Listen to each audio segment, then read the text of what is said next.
Здравствуйте. На телеканале «Новый век» программа «Вызов 112» в студии Эльвира Фазлиева.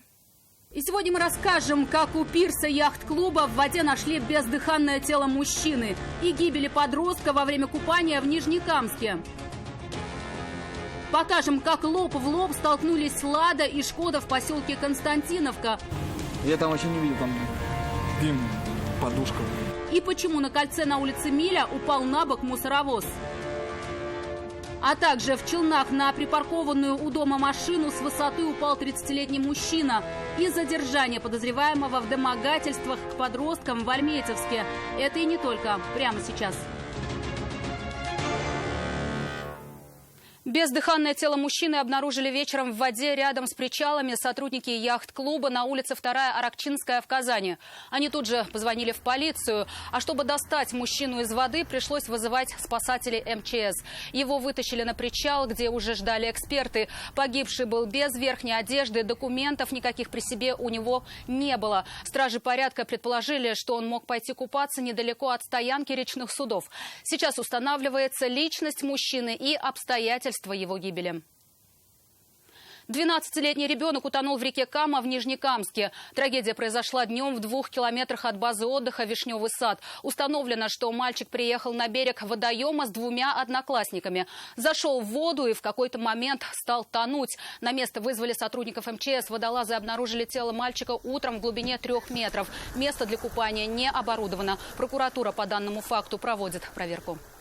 Надзорное ведомство проверит соблюдение требований законодательства о профилактике безнадзорности несовершеннолетних и даст правовую оценку работе органов местного самоуправления в части обеспечения безопасности людей на водоемах.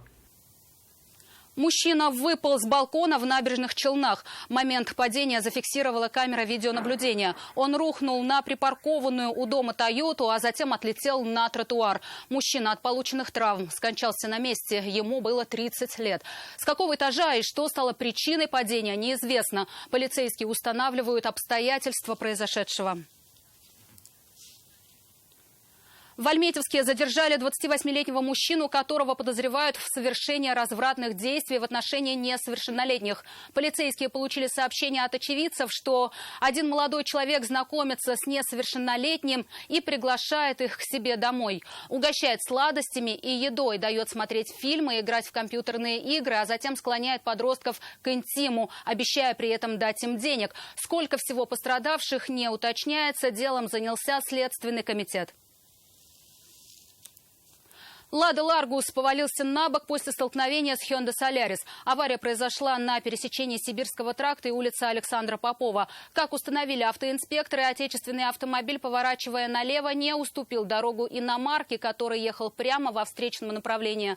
Удар был сильным. Лишь по счастливой случайности водители не пострадали в результате столкновения. Я, получается, ехал прямо. Вот. Он не уступил дорогу, и все, произошло ДТП. Водитель Hyundai в аварии винит водителя «Лады». С его слов, он сам ехал на разрешающий сигнал светофора и на пересечении Сибирского тракта с улицы Попова хотел проехать прямо. Но неожиданно перед ним появился отечественный автомобиль. Избежать удара, говорит, не удалось. Кто-нибудь пострадал? Нет, все нормально, все хорошо. Он свою вину признает? Ну, да уж. Сразу после столкновения «Ладу» развернула и повалила на бок. Водитель вышел из салона через пассажирскую дверь. Он чудом избежал травм. Мужчина рассказал, что причина аварии в том, что обзор ему загородили встречные машины, которые встали в левом ряду, дожидаясь возможности повернуть налево. Но вину он свою признал. Говорит, сам не убедился в безопасности маневра.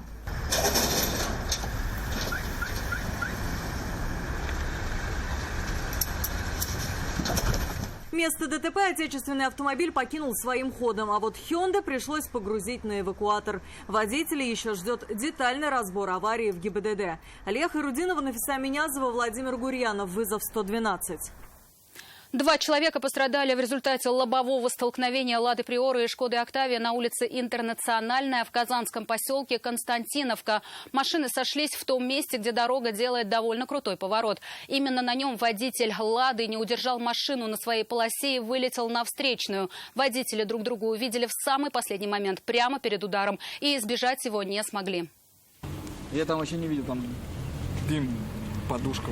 Водитель «Шкоды» увидел перед собой «Ладу» за мгновение до столкновения. Сделать ничего не смог. Не хватило времени. Скорость, говорит, у него самого была километров 30 в час. Ездит по этой дороге каждый день. Живет в Константиновке. Знает, что на этом повороте лучше не гнать. Поэтому и ехал медленнее, чем разрешают правила. Скорость на этом участке дороги ограничена 40 километрами в час. Вот не успел даже туда завернуть этот поворот, вот он сюда вылетел, было плохо, все. Просто вылетел навстречу. Ничего не объяснял? Нет, ГАИ понесла его. Удар был очень сильный. «Лада» теперь вряд ли подлежит восстановлению. «Шкода» после столкновения также была уже не на ходу. Водителю иномарки потребовалась медицинская помощь. Жаловался на боль в руке и ноге, но от госпитализации отказался. Уверен, от более серьезных травм уберегли ремни и подушки безопасности. Ну, конечно, было, они не заработали по-другому. Из всех, кто находился в «Ладе», пострадал только 27-летний водитель. Он рассек бровь. Говорит, на встречной полосе оказался случайно и против своей воли. Нет, не слово здесь, просто и все на песке. На записи с видеорегистратора попутного с «Ладой» автомобиля видно, двигалась легковушка гораздо быстрее других машин, выезжая и на встречную полосу. Возможно, что причиной аварии и стало превышение скорости. Но точную причину ДТП выяснят автоинспекторы на разборе происшествия. Иван Сарафанов, Игорь Романов, вызов 112.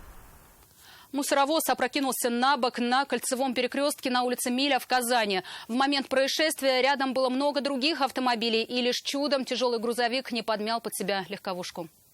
Скорость сидел, не было движения у него. По какой причине 40-тонный большой груз завалился на бок, мужчина очевидцам не рассказал. Они вызвали скорую помощь, врачи осмотрели пострадавшего 46-летнего водителя грузовика и приняли решение о госпитализации. Помимо головокружения у него был разбит затылок, в крови была и спина. Скорая приехала достаточно быстро. Водителю явно потребуется медицинская помощь. Сейчас сюда вызвали ГИБДД, ждем, чтобы они нас сменили, потому что место остается опасным. После опрокидывания из грузовика вытекло масло и дизельное топливо. Проезжая часть моментально стала напоминать каток. Дорожные службы ликвидировали разлив только после того, как автомобиль с помощью тяжелой техники снова поставили на колеса. По предварительным выводам автоинспекторов, в произошедшем виноват сам водитель грузовика. Он не выбрал безопасную скорость. Нафиса Минязова, Игорь Романов, вызов 112.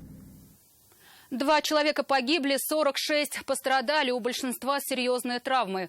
Такова статистика ДТП с участием мотоциклистов в Казани. С начала года в Казани произошло 43 ДТП с участием байкеров.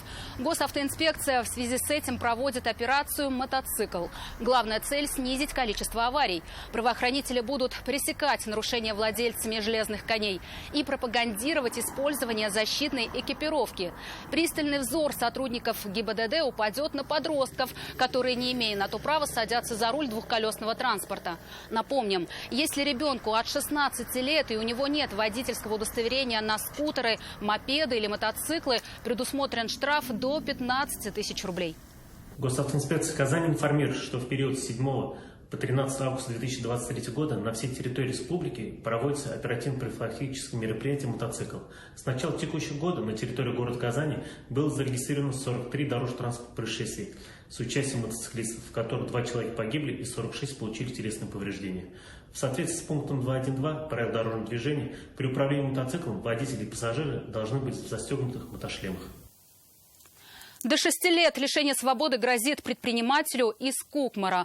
Он занимался продажей табака и табачных изделий. Но, как установили полицейские, не всегда законно. Во время проверки сотрудники экономической безопасности и противодействия коррупции обнаружили у него в магазине более 1000 пачек с немаркированными сигаретами. На них отсутствовали акцизные марки. Вероятно, они были изготовлены для продажи в других странах и ввезены в Россию незаконно. Органами дознания ОМВД России по Кукмарскому району возбуждено уголовное дело по части 5 статьи 171 прим. 1 Уголовного кодекса Российской Федерации. Это производство, приобретение, хранение, перевозка или сбыт товаров и продукции без маркировки. Это все, о чем успели вам рассказать. Обо всех происшествиях вы можете сообщать нам по телефону 570 50 50 или на мобильный 8 98 69 112 112. Также мы доступны и в социальных сетях. Присылайте видео, снятое вами. В студии была Эльвира Фазлиева. До встречи и не бросайте вызов судьбе. Вдруг она его примет.